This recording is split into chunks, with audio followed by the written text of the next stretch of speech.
Questions are mounting about more than $50,000 missing for more than 6 years from the Burke County Sheriff's Office, specifically its leader, Sheriff Alfonso Williams.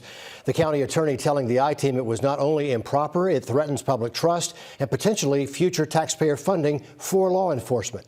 Will Rio spent months investigating this missing money, talking with sources as well as legal experts. He's here to tell us what he's uncovered. Well, I've confirmed that missing money, the more than $53,000, is now deposited where it was supposed to be all along, into a bank account. But the investigation is not over, and so far, no official word on where it's been for all of Alfonso Williams' tenure as sheriff. It's not the first time he's been investigated for how money is being tracked and spent under his watch. Questions are mounting about if policies and procedures were followed to the letter of the law with the Burke County Sheriff's Office in at least one case involving funds they received to the tune of more than $53,000. It all makes Burke County Manager Merv Waldrop frustrated. The money's way too important to come in for us to be jeopardizing it with foolish financial practices. This money came by the way of assets or evidence in unresolved court cases during former Sheriff Greg Corsi's tenure. It could be anything from a car, house, drugs, or straight cash. It has to be cataloged in a list like you see here. The signature on this letter from December 30th, 2016 is that of Sheriff-elect Alfonso Williams. It proves he knowingly signed for the $53,871.31 of seized monies or confiscated assets. Your red flags go up and you think, well, what's going on here? It warrants asking more questions. Nearly a month later, on January 31st, 2017, Judge Daniel Craig signs an order that those $53,000 worth of assets will go to the Sheriff's Office to be used for law enforcement purposes. In order to do so, the county says that money has to go into the Drug Enforcement Fund with the county so they can track it and budget it. I started asking questions, looking into it. I couldn't find any deposits that matched that amount, $53,871.31. The I-Team reached out to the Sheriff's Office asking for an interview with Sheriff Alfonso Williams. They denied our request. We sent the Sheriff's Office questions asking about the funds. They wrote back the money was deposited into the forfeited funds account, and a copy of the deposit slip was forwarded to the county manager's office. That happened only after questions were raised by the county 6 years later.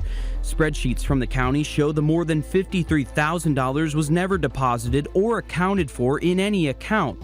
According to state law and the Prosecuting Attorney's Council, law enforcement agencies must complete an annual report to the state for confiscated assets. The report must be submitted by January 31st for the previous calendar year. Records show the funds were never reported. So you don't know where that $53,000 is? No, I don't. What the I-Team has uncovered is no one with the county knew where that money was for more than 6 years.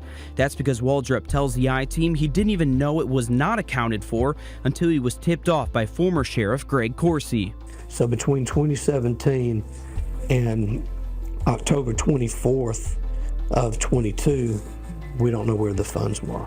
We obtained emails between county officials and District Attorney Jared Williams that show they also had no record of the Sheriff's Office disclosing the funds. On the heels of those questions, a full 6 years and 2 weeks later, the money was deposited into the account. Surveillance pictures show a Burke County deputy in uniform at Southern Bank with large amounts of cash. Those pictures and the deposits further threw up a flag for county officials.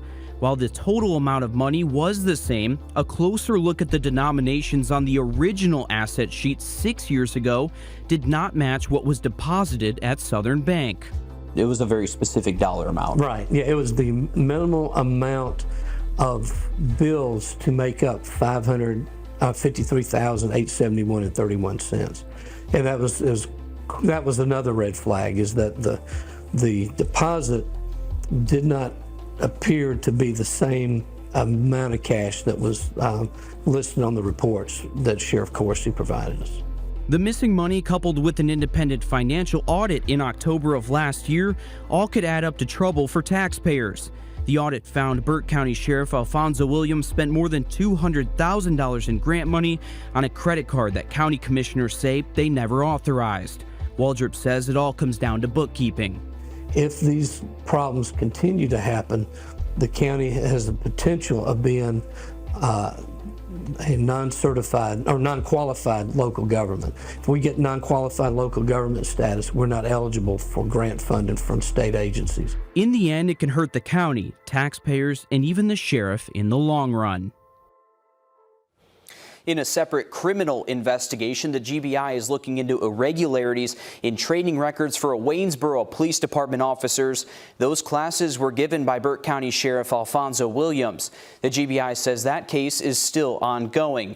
Now, we reached out to District Attorney Jared Williams to see if he was looking into either case here. He's not commenting at this time.